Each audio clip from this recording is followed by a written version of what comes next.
기도하겠습니다. 하나님 아버지, 2024년에 눈 깜짝할 사이에 지나갔습니다. 큰 어려움이 우리나라에 있었지만 그럼에도 우리 교회가 또 주님의 은혜 가운데 어려움들 다 극복해내면서 우리 교회도 이전도 하고 즐거운 시간, 기쁘고 행복한 시간이 있었으면 보게 됩니다. 올 한 해는 정말 주님 말씀 뜻대로 살아가는 우리 되게 해주시고 우리나라의 모든 형편 여건들도 더 나아지게 주님 인도해 주시옵소서. 오늘 말씀을 받습니다. 말씀 가운데 성령께서 함께해 주실 줄 믿사오며 예수님 이름으로 감사하며 기도하옵나이다. 아멘. 사랑하는 성도 여러분, 새해 복 많이 받으시기를 바랍니다. 이미 많이 받으셨나요? 오늘 우리는 2025년 첫 주일을 맞이해서 새해를 하나님의 말씀과 함께 시작하려고 하는데 언제나 시작은 설렘과 기대가 있지만 동시에 불확실함도 있고 또 두려움도 있습니다.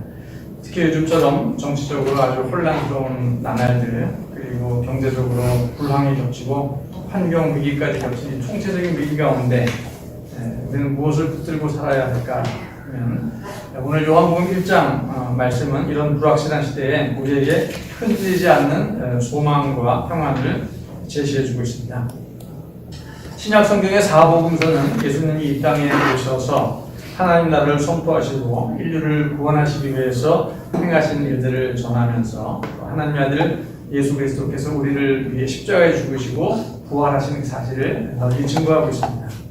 이를 마태와 마가, 누가, 요한 네 저자들이 각각의 시각에서 예수님의 사역을 조망하고 있죠. 그래서 네 사람이 있기 때문에 복음서마다 그 독특한 시각으로 예수님을 소개하는 방식에도 차이가 있는 것 같습니다. 먼저 마가복음은 예수님을 소개할 때 제일 처음 마가복음 1장에서 예수님은 주전 700년 전 유다의 선지자였던 이사야가 예언했던 바로 그 선지자이다 이렇게 시작을 합니다. 이사야 선지자가 예언했던 바로 그 메시아이다 이렇게 소개를 하죠. 그런데 마태복음은 그보다 훨씬 더 거슬러 올라갑니다. 그래서 예수님은 주전 2000년 전 아브라함의 후손이다. 그 중에서도 주전 1000년 전 다윗의 자손으로 오신 분이다. 아브라함과 다윗의 후손 예수 그리스도의 계보를 얘기합니다. 유대인들은 예수님이 아브라함과 다윗의 후손으로 오셨다, 그 메시아이다라는 것만으로도 하나님 그 오래전에 우리에게 약속하신 바로 그분이시구나라는 생각을 많이들 갖게 되었습니다. 그런데 누가복음은 이것을 좀 더 확대해서 메시아의 보편성, 단지 유대인만의 메시아가 아니라 온 세상의 메시아이다 사실을 크게 강조하는데요.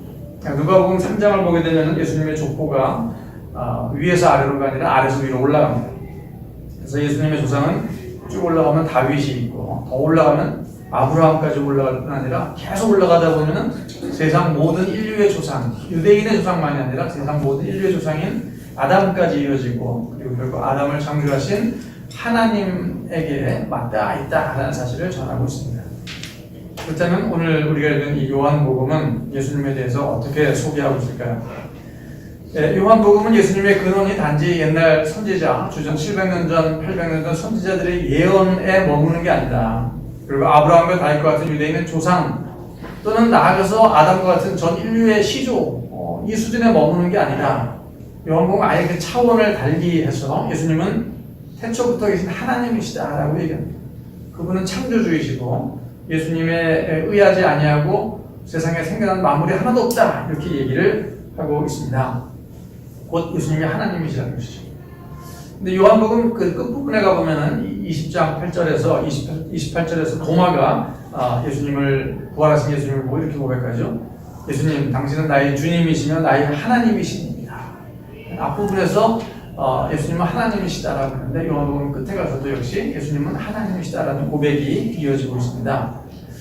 뿐만 아니라 중간중간에 요한복음을 보면은 예수님께서 아버지와 나는 하나이다. 그리고 나를 본 자는 아버지를 본 자이다. 이런 말씀을 하고 계세요. 결국 예수님은 하나님의 완전한 계시 그 자체이시다라는 것을 보여주시는 말씀이 요한복음이 있습니다. 그런데 요한복음이 말하는 이런 예수님에 대한 모습들은 자칫 유대인들은 오직 한 분뿐인 여호와 하나님, 유일신 사상이죠. 그들의 생각에 좀 어긋나는 것이 아닌가라는 모순처럼 보이는 면이 없지 않아 있습니다. 그런데 사실 유대인들이 가지고 있었던 전통 사상 중에는 창세기 1장에 나오듯이 하나님께서 태초에 온 우주 만물을 말씀으로 창조하셨다 이야기하는 이 말씀 사상이 있습니다. 하나님의 말씀을 뜻하는 단어가 히브리어로 다바르라는 말을 쓰는데, 다바르라는 말은 단순히 그것이 말, 언어에 머무는 게 아니라 하나님의 능력이다. 그리고 하나님의 계시이고 하나님의 명령과 약속이며 그분의 생각처럼 매우 폭넓은 하나님을 나타내는 단어로도 이 다바르가 쓰이고 있습니다. 결국 하나님의 말씀은 단순한 소리가 아니라 현실을 창조하고 변화시키는 놀라운 하나님의 능력이시다. 그리고 또 하나의 하나님의 인격체이다는 것을 나타내는 사상이 은연 중에 있다는 것입니다. 그런 점에서 요한복음은 다른 복음서보다 예수님의 신성을 특별히 더 강조합니다. 예수님의 인성보다 예수님은 의리하다는 신성을 지니고 있다. 그건 하나님이시다. 이런 점을 세게 강조합니다.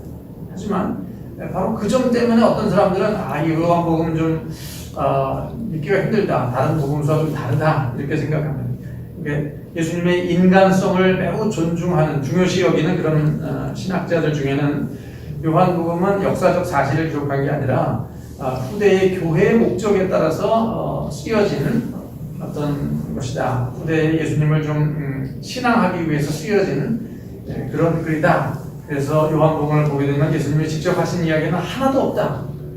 100% 신앙 고백적인 목적으로 후대 교회가 편집한 것이다. 이렇게까지 얘기하는 학자들이 있어요. 근데 이런 생각은 요한복음의 어떤 깊이를 과소평가하고 우리에게 주신 하나님의 말씀으로서의 요한복음을 폄훼하는 우를 범하는 것입니다. 그러니까 더 나아가서 요한복음을 폄훼하고 이렇기 때문에 이건 좀 믿을 수 없다 얘기하는 얘기는 인성과 신성에서 모두 완벽하신 예수 그리스도 가운데 나는 신성은 빼놓겠다, 인성만 믿겠다는 것처럼 예수님의 절반을 거부하는 불완전한 신앙이 되는 것이죠. 마치 오늘 요한복음 1장 5절에 보면 빛이 어둠에 비추되 어둠이 깨닫지 못하더라는 얘기가 있어요. 그러니까 하나님 말씀이 이렇게 세상에 오셨는데도 저는 깨닫지 못하듯이 요한복음이 제시하는 예수 그리스도의 신성적인 모습을 깨닫지 못하고 이것은 믿지 않겠다는 주장하는 것과 같습니다.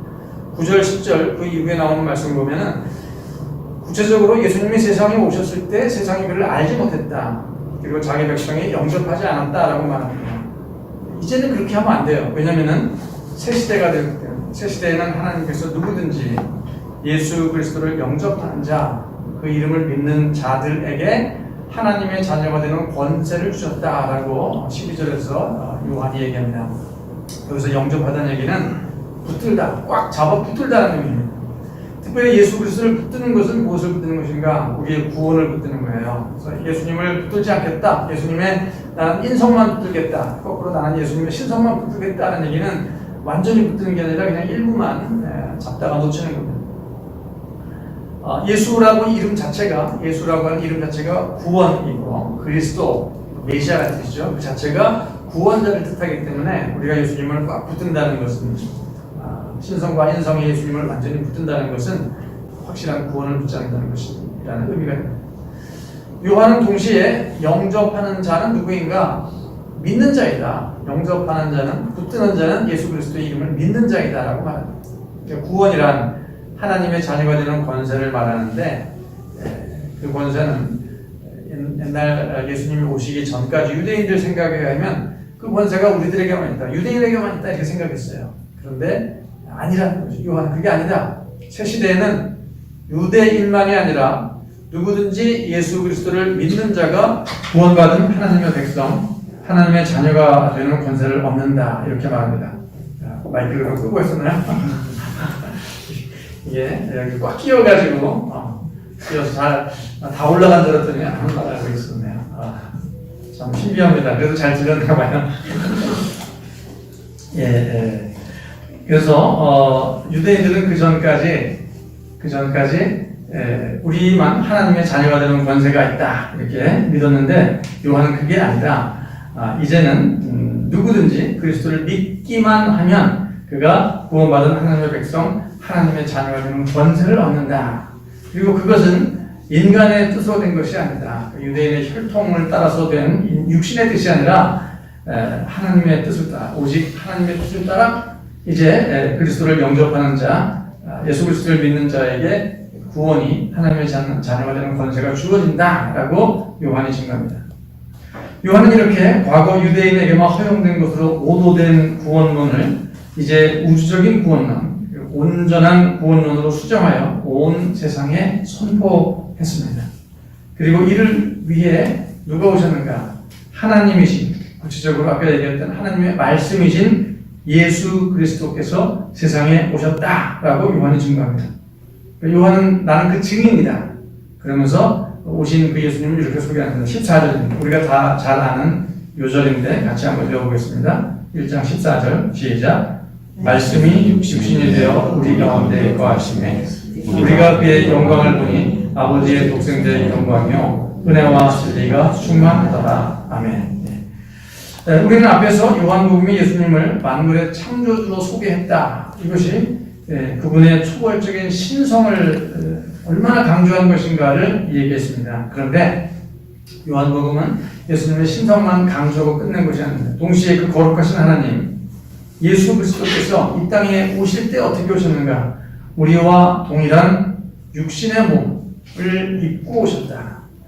연약하고 상처 입기 쉬운 인간의 실존의 그 몸을 그대로 가지고 하나님이 우리에게 오셨다는 이 성육신의 신비를 우리에게 전하고 있습니다. 그러므로 요한복음이 예수님의 신성만 이야기하고 예수님의 인성에 대해서는 전혀 얘기하지 않는다. 이건 완전히 잘못된 생각이에요.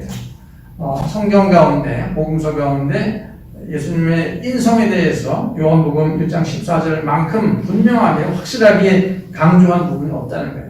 신성으로 충만하신 예수께서 우리와 동일한 연약한 육체를 가지고 이 땅에 오셨다라고 이야기를 합니다. 그러므로 우리가 예수님의 신성을 강조하느라 예수님의 인성을 무시하면 안 됩니다. 반대로 예수님의 인성을 강조하느라 신성을 또 약화시켜도 안 됩니다. 구원을 얻으려면 예수님을 온전히 붙들어야지 예수님의 신성이나 인성 가운데 반쪽만 붙들면 안 돼요. 나는 신성 예수님이시구나. 예수님은 하나님이십니다. 우리와 같은 인간이 아닙니다. 이건 반쪽 신앙이에요. 마찬가지로 예수님은 그냥 인간 가운데 가장 훌륭하신 분입니다. 예수님이 하나님이 되었다는 것은 말이 안 됩니다. 이거 역시 반쪽짜리 신앙이에요. 신성을 강조할수록 인성을 높이고 예수님의 인성을 높일수록 신성도 함께 강조해야 되는 것이죠. 영원하신 하나님의 말씀이신 예수님이 육신으로 오셨다는 것은 그 자체가 그분이 우리의 연약함과 우리의 고통에 동참하셨음을 말합니다. 그래서 요한은 성육하신 예수께서 특별히 우리 가운데 어떻게 하셨습니까? 거하셨다 얘기합니다. 우리 가운데 거하셨다. 이 거하셨다는 의미가 우리와 함께 장막을 치셨다 이런 의미입니다. 이 거하다는 의미가 스케노라는 헬라어를 쓰는데 이것은 장막을 펼쳤다는 의미입니다. 성경이 말하는 장막이 뭘까요? 성전입니다. 성전이 예전에 성막이었습니다. 유대인들이 광야 생활할 때 성전이 그때는 없었어요. 그래서 성막이라고 하는 텐트를 펼치고 하나님이 그 텐트에서 이스라엘 백성들을 인도해 오셨거든요. 마찬가지로 예수님이 세상에 오셔서 텐트를 펼치셨다. 이 성막을 펼치셨다. 장막을 펼치셨다. 얘기는 우리의 성전이 되셨다는 얘기예요. 세상 가운데 지금 유대인의 성전은 다 파괴되고 없습니다. 하지만 예수 그리스도의 성전이 세상에 펼쳐져 있다는 거예요. 무슨 말이냐면은 성전은 예전에 하나님의 백성이 거룩하신 하나님을 만나서 예배하는 곳입니다. 그들의 죄가 사함받는 것이고 하나님 안에서 하나님의 백성들이 교제하는 곳이에요. 이제 우리는 이 모든 것을 어디서 할 수 있는가? 예루살렘 성전, 파괴된 그 성전 터에 가서 하는 게 아닙니다. 어디서 합니까? 바로 우리는 이 모든 것들을 예수 그리스도 안에서 예수 그리스도를 통하여 예수 그리스도와 함께 행하는 것입니다. 그렇다면 우리는 마땅히 그분의 영광에 참여하여 세상에 존재하는 그분의 영광에 우리도 참여하여 날마다 그분의 은혜와 진리가 충만한 삶을 세상 가운데 그의 장막 안에서 살아야 하는 것입니다. 네, 오늘은 2025년 들어서 처음으로 맞이하는 신년 첫 번째 주일이죠. 비록 우리가 뭐 계엄이니 탄핵이니 계속 이어지는 뉴스만 보면 나오는 대한민국 초유의 이 정치적인 위기, 파국, 그리고 그로 인해서 추가로 겪게 되는, 이것만 없으면 겪지 않아도 되었을 경제적인 위기가 또 얼마나 큽니까? 환율 오르고 주가 떨어지고 지금 뭐 해외 수주가 안 되는 이런 상황들, 게다가 올해는 또 얼마나 환경 파괴적인 기후가 뒤바뀌는 이런 나날을 보내될지 모르겠습니다. 이런 총체적인 불안, 미래에 대한 불확실한 상황 가운데 우리가 지금 한 해를 시작하지만 만물의 창조주이시며 영원하신 하나님의 말씀이신 예수 그리스도께서 친히 우리 가운데 성육신하셔서 그분의 영광의 날마다 우리와 함께한다는 사실을 우리가 믿어야 합니다. 그러면 우리가 그 어떤 고난과 어려움 가운데 있을지라도 결코 흔들리지 않는 참된 평안과 소망을 오늘 요한복음 1장 앞부분 이 말씀을 통해서 확인할 수 있고, 그런 참된 평안과 소망 가운데 우리가 거해야 하고 또 그렇게 될 것을, 그런 한 해가 될 것을 간절히 축원합니다.